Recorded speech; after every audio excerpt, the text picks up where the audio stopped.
maintenant, une longue cimée pour nous manger. Tipa tipa, nous continuons, nous pouvons avancer. Traverse montagne, persécution, marécage, douleur et souffrance. Tipa tipa, nous pouvons avancer, nous faire confiance. Même si nous portons bien lourd, nous n'avons pas besoin d'un bijou. Tipa tipa, nous pouvons avancer vers le royaume. Bonsoir à vous, merci de nous retrouver, de nous accompagner chaque semaine pour cette émission Tipa Tipa. Merci de votre fidélité, c'est une vraie joie d'être avec vous.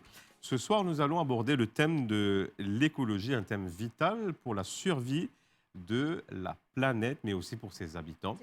Comme vous le savez, eh bien, nous allons aborder l'écologie avec la loupe de la foi, puisque chaque année, depuis quelques années, il faut le dire, eh bien, le pape François invite toute la planète à réfléchir, à se mobiliser pour la sauvegarde de ce qu'on appelle la maison commune. Il y a eu, comme vous le savez, une encyclique du pape François intitulée Laudato Si, loué sois-tu Seigneur pour cette création que tu nous donnes, que tu nous confies. Eh bien, au-delà de la sphère de l'Église, eh bien, cette question d'écologie est plus que jamais d'actualité, puisque nous voyons déjà avec les bouleversements au plan climatique, avec des conséquences aussi humaines, avec les migrations des peuples, que c'est urgent d'agir. En ce mois de septembre, il y a eu à Maurice le 20e congrès de l'APK, c'est l'association des exégètes panafricains. Les exégètes, c'est simplement des passionnés, des amoureux, des experts de la Bible, des Saintes Écritures, qui ont choisi de s'emparer de ce thème de l'écologie, Bible et écologie. Eh bien, c'est à Souillac, au foyer de l'Unité, qu'a eu lieu ce congrès. Et au programme de cette session, qui a vu la participation de beaucoup de personnes venant d'Afrique, eh bien, il y a eu aussi un temps, des rencontres avec les autorités, entre autres, petit survol de ce 20e congrès de l'APK. On se retrouve après pour poursuivre la discussion. Chaque 2 ans, l'APK, l'Association des exégètes catholiques africains, tient un congrès. Cette année, c'est Maurice qui a été choisi pour accueillir la 20e édition de cette grand-messe des spécialistes de la Bible. L'ouverture officielle a eu lieu le 4 septembre au cours d'une messe présidée par le cardinal Maurice Piat en la cathédrale Saint-Louis. Ce congrès panafricain réunit des personnes qui sont des experts dans la Bible, qui ont fait de gros diplômes, mais l'enjeu, c'est de faire descendre cette conviction à base biblique au niveau du citoyen lambda. Comment faire pour que vos docteurs recherches descendent jusqu'à nous, dans une église qui utilise de plus en plus la Lectio Divina au service des chrétiens les plus à la base dans les quartiers. Nous faisons beaucoup de Bible, de Lectio Divina, de méditation sur la Bible. Nous, en Afrique, nous sommes plutôt victimes de la crise écologique engendrée en Occident.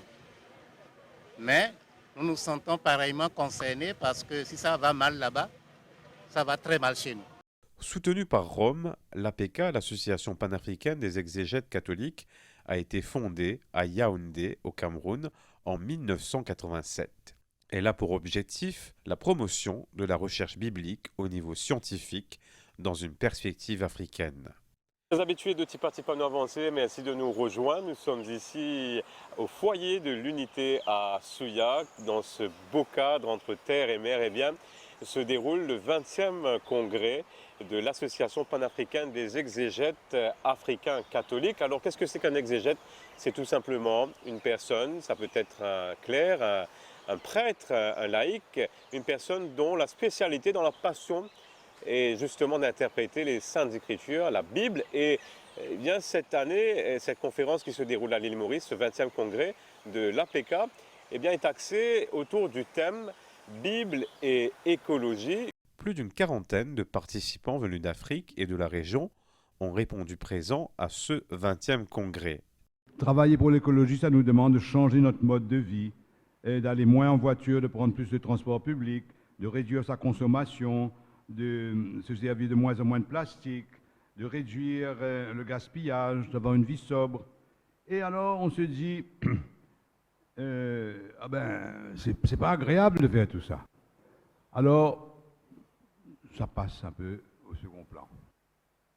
Chacun là où nous sommes, nous pouvons être un genre, dans le sens que ce n'est pas les grands plans seulement qui vont réussir à nous aider à surmonter cette crise écologique. C'est l'engagement personnel de chacun. L'impact disproportionné du changement climatique sur les pauvres du monde ont, à juste titre, attiré l'attention des médias et recadré l'ensemble du débat. Mesdames et messieurs, les religions portent les symboles, les significations, les valeurs et les codes moraux qui permettent aux gens de se définir. Ce qui est sacré pour eux est leur relation les uns avec les autres et avec le monde naturel. D'où la pertinence des religions dans l'entretien, la préservation et la protection de notre environnement. Au niveau gouvernemental, nous faisons de notre mieux pour relever les défis environnementaux auxquels nous sommes confrontés, que ce soit par le renforcement de la législation, la formulation des cadres politiques et stratégiques, l'application de la législation et la sensibilisation et la prise de conscience. Le 20e congrès de l'APK a pris fin le 10 septembre. Une déclaration a été publiée et sera communiquée dans toute l'Afrique. Les hommes et les femmes d'Église sont mobilisés dans le combat pour la sauvegarde de la création. Voilà pour ce congrès de l'APK qui s'est déroulé à l'île Maurice, qui a lieu à l'île Maurice, avec pour thème la Bible et l'écologie. Et je vous propose, dès à présent, dans Tipa Tipa, de rencontrer Monseigneur Raymond Aoua. C'est un évêque qui accompagne donc un diocèse en Côte d'Ivoire. Il nous donne un peu sa lecture et bien sûr nous donne le pourquoi, le sens de ce choix du thème Bible et écologie. Je m'appelle Raymond Aoua. Je suis évêque du diocèse de Grand Bassam en Côte d'Ivoire. Grand Bassam se trouve dans le golfe de Guinée, entre, disons, le pays qu'on appelle le Ghana et puis la Sierra Leone et le Libéria. Je suis sur la côte. Une partie du diocèse est dans la capitale Abidjan et une partie est dans la zone rurale qui va jusqu'à la frontière avec le Ghana. Ça fait 12 ans que je suis à la tête de ce diocèse. Et vous êtes un évêque heureux, j'imagine, au service? Un évêque heureux parce que moi-même je suis natif du diocèse et après quelques études, mes études, je suis entré dans une congrégation religieuse. J'ai été missionnaire pendant 12 ans au Kenya et après on m'a appelé en Côte d'Ivoire, je suis devenu évêque.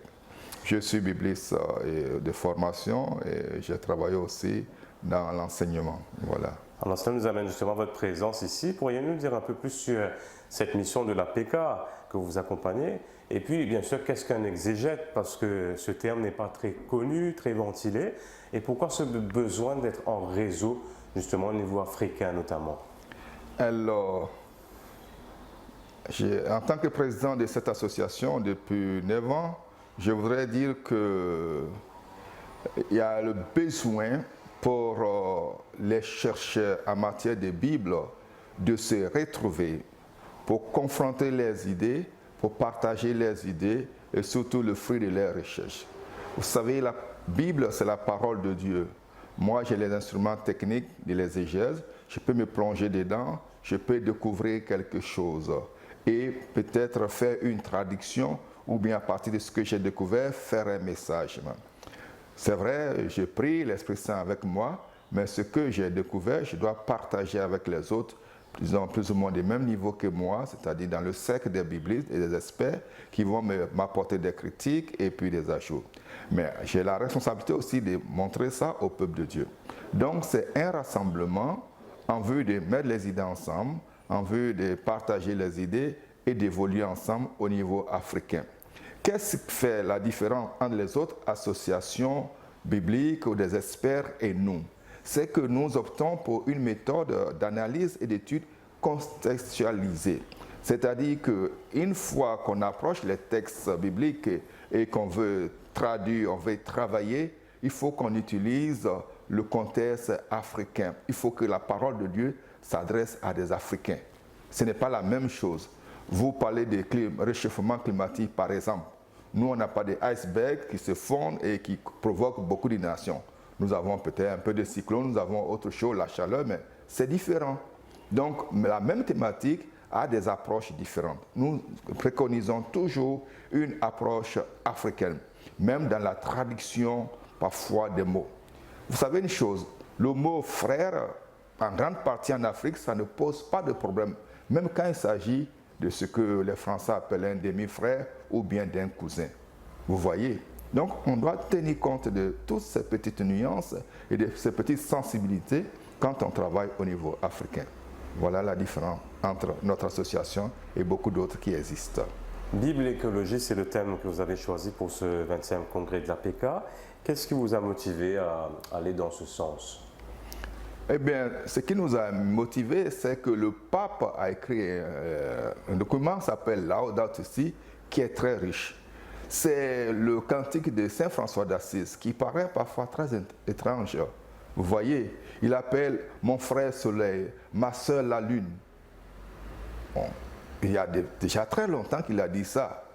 Mais est-ce que le soleil est un être humain, la lune est une personne et tout ça là? Donc c'est une relation environnementale, cosmique et mystérieuse que l'homme a avec son environnement. Donc la vie et la survie de la personne humaine dépendent de cet environnement, du soleil, de la lune, des oiseaux, des animaux, de la forêt, des vivrières et des lacs et tout ce qui existe. L'homme doit prendre conscience parce que Dieu a mis ça à notre service. Mais pourquoi en faire quoi? Vous voyez, qu'est-ce que nous allons laisser comme héritage à ceux qui vont venir derrière nous? Bien, le mot écologie, c'est vrai, c'est très scientifique, ça signifie cela, mais ça signifie la façon de prendre soin de la maison commune. Écologie, la maison commune. Aujourd'hui, la maison commune, ce n'est pas une cour où il habite plusieurs personnes ou bien un immeuble où il y a plusieurs appartements, c'est la planète, parce que nous sommes devenus un village planétaire. Alors cette maison commune qui appartient à tout le monde et dont tout le monde doit prendre soin, c'est la mère Terre, pour parler de la Terre. Voilà notre maison. Donc l'écologie, nous savons, on parle de réchauffement climatique, on parle de beaucoup de problèmes, vous voyez, l'exploitation à outrance et puis beaucoup de violences faites à la terre. Nous subissons les conséquences. Allons-nous continuer ou allons-nous ressaisir pour que les choses rentrent dans une certaine harmonie? Si la nature n'a pas la paix, elle peut se déchaîner contre nous. Et nous aussi, on n'aura pas la paix. Donc apprenons à vivre avec notre mère, la terre, et avec l'environnement. Un cocotier, ça fait quelque chose. Une fleur, ça fait quelque chose. Un oiseau, ça fait toujours quelque chose. Ce n'est pas à négliger. Voilà, c'était Monseigneur Raymond Aoua, qui est secrétaire de l'APK, l'association des exégètes panafricains. Ce sont les experts, les spécialistes, les amoureux de la Bible qui se sont exprimés chez nous à l'île Maurice, qui ont fait un plaidoyer pour la sauvegarde de la maison commune. Et ce soir, pour aller plus loin, puisque nous sommes dans Tipa Tipa, il ne s'agit pas simplement de parler, de faire des discours, mais il faut agir concrètement. Je propose donc de rencontrer Sharon Young qui est avec nous et qui, on va dire, est une passionnée elle aussi, experte, elle nous le dira, de l'écologie.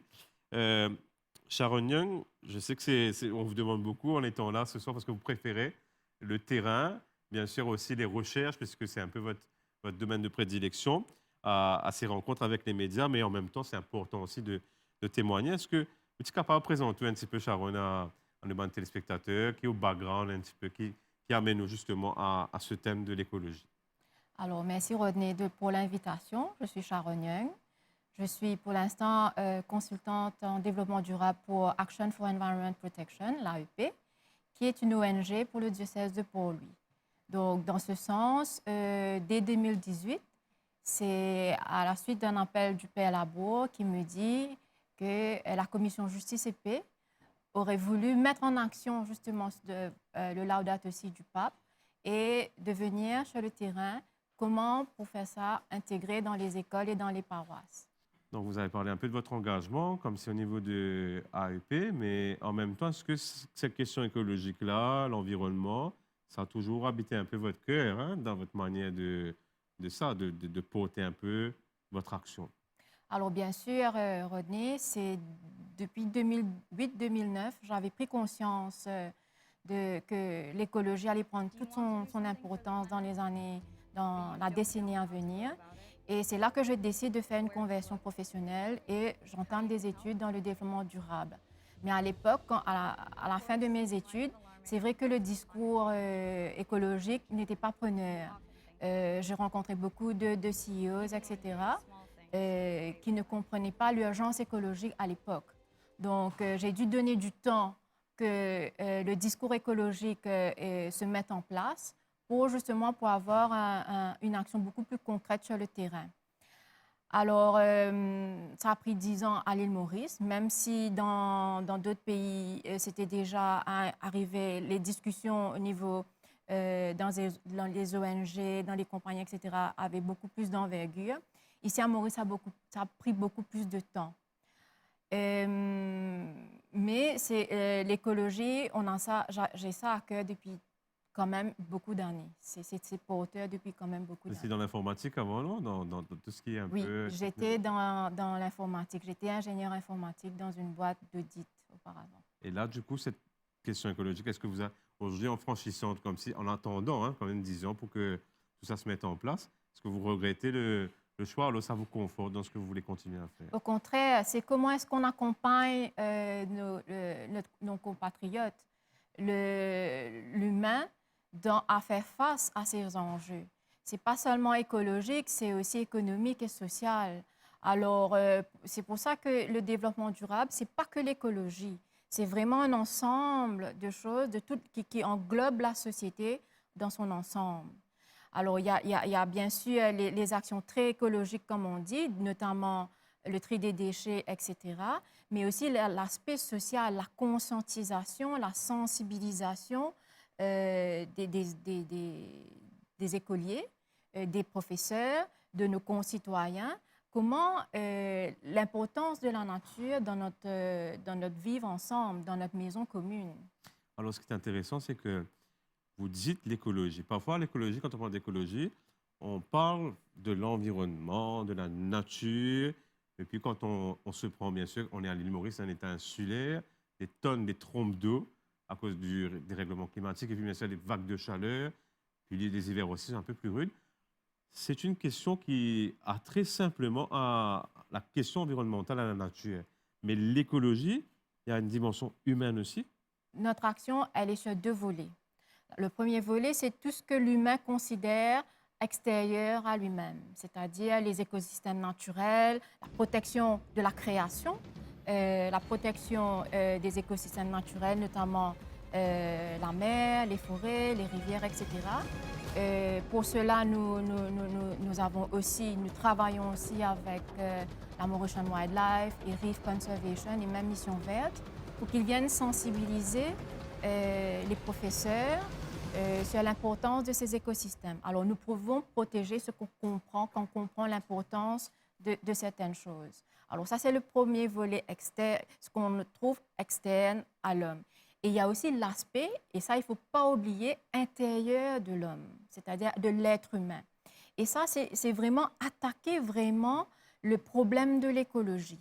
Parce qu'il faut bien se le dire, on aura beau mettre tous les techniques modernes de recyclage de déchets, etc., ça ne va vraiment pas, vraiment ne tackle pas le problème écologique. Alors, ce n'est pas pour dire qu'il ne faut pas faire du recyclage, au contraire, il faut continuer à le faire et trouver des solutions à des problèmes écologiques. Mais il y a un volet qui est très, très important et qu'on oublie souvent, c'est la conscientisation humaine. Alors, le pape dit dans le Laudato Si, le problème écologique, au fait, c'est un problème spirituel. Et c'est là qu'on attaque le cœur du problème écologique, c'est l'aspect spirituel. Donc, qui dit spirituel, dit l'esprit, la conscience humaine. Alors, et là, pendant le congrès, il y a eu plusieurs intervenants, et un intervenant qui m'a vraiment marqué, qui dit « Il faut guérir l'homme de sa prédation sur la nature ». Alors, quand je le presse de questions, comment est-ce qu'on le fait? Il me dit il faut que l'homme prenne conscience que la création lui a été donnée comme un don. Non pas pour la dominer, la dompter et vraiment accumuler les richesses et les ressources, mais pour en prendre soin pour les générations futures aussi. Alors, deuxième chose aussi qu'il propose, comment guérir l'homme de sa prédation, c'est prendre conscience qu'il y a suffisamment pour tout le monde sur cette terre. D'accord? Donc, on a peur de manquer. Il faut guérir l'homme de la peur de manquer. Cette peur de manquer fait que nous accumulons et que nous voulons tout acquérir pour justement combler cette peur. Et voilà certaines pistes que le Congrès offre concrètement, les pistes de réflexion, comment guérir l'homme à l'intérieur, tout l'aspect spirituel, toute la dimension de l'homme spirituel. Alors, dessus, nous réfléchissons toujours à l'AEP, comment mener ce genre d'action, comment est-ce que nous guérissons l'homme de l'intérieur pour qu'il n'ait pas cet impact sur les ressources naturelles. Action for Environment Protection, les paroles, c'est bien, mais il faut aussi les actions. Comment est-ce que sur le terrain, vous avez donné un petit peu des petites pistes comme ça, comme si AEP, on va dire, fait cette conscientisation, puis en même temps, invite les Mauriciens à rentrer dans la pratique de cette sauvegarde de la maison commune. Nous ciblons notamment les écoles, toutes les écoles catholiques et les paroisses.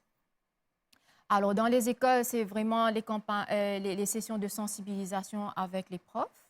Nous avons aussi, on a mis en place dans des écoles le tri des déchets, etc. Il y a aussi l'aspect jardin communautaire où nous montrons à la communauté comment produire des légumes sans fertilisants chimiques en utilisant des techniques de la permaculture. Il y a tout l'aspect communautaire autour de cela, c'est-à-dire nous ciblons avec Caritas les personnes qui soit ne travaillent pas ou ont besoin d'un supplément de revenus. Et il y a tout cet aspect communautaire qui rejoint dans les jardins communautaires. Nous sommes dans un état insulaire charognien. Est-ce qu'il y a, comme si était au cœur des interventions dans le cadre de cette, on va dire, rencontre, de ce congrès de l'APK, même les autorités mauriciennes l'ont dit, c'est que nous ne sommes pas parmi les plus polluants, mais en même temps, nous sommes les premiers à subir comme si les conséquences de ce mal qui est fait justement à la création. Alors, je ne suis pas trop d'avis que c'est vrai qu'au niveau global, on n'est pas les plus polluants, mais ça ne veut pas dire qu'on peut s'asseoir sur nos lauriers et polluer. D'accord? Donc, nous avons tout un travail à montrer aux générations actuelles et futures comment gérer ce bien commun, cette maison commune. Alors, si on voit un rôle modèle qui ne fait qu'accumuler et polluer, que laissons-nous derrière pour les enfants qui viennent? Alors, nous sommes très vulnérables en tant qu'île, c'est vrai, parce que nous avons des zones côtières, très vulnérables pour le blanchissement des coraux, des cyclones.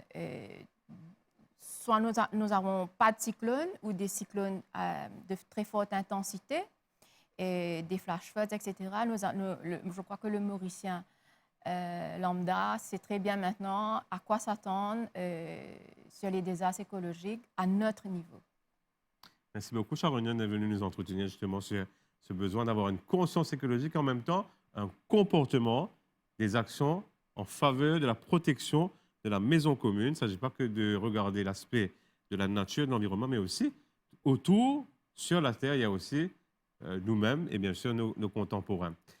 Je vous remercie de votre attention. Tipa Tipa autour de l'écologie, aujourd'hui c'est terminé. La semaine prochaine, un nouveau thème. Je vais terminer avec ce proverbe amérindien que j'aime beaucoup. Et ce proverbe dit ceci: quand le dernier poisson sera pêché, quand le dernier arbre sera abattu, quand la dernière rivière sera asséchée, on va découvrir que l'argent ne se mange pas.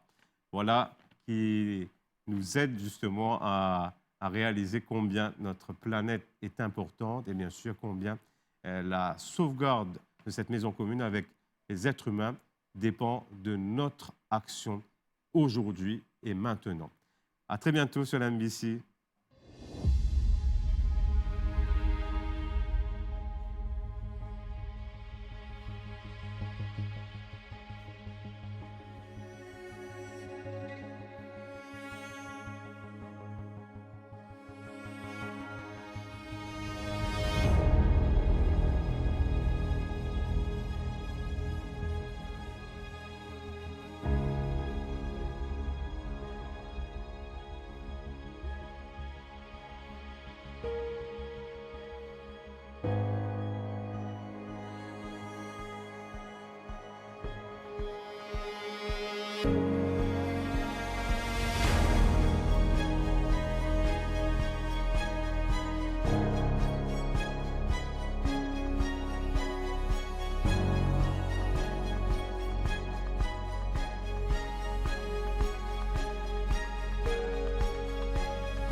reine longue si mais pour nous marcher.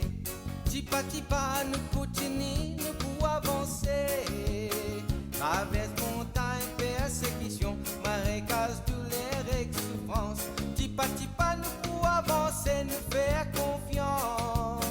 Même si nous portons bien lourd, nous n'avons pas besoin d'un bijou. Tipa tipa nous pour avancer vers royaume bon Dieu.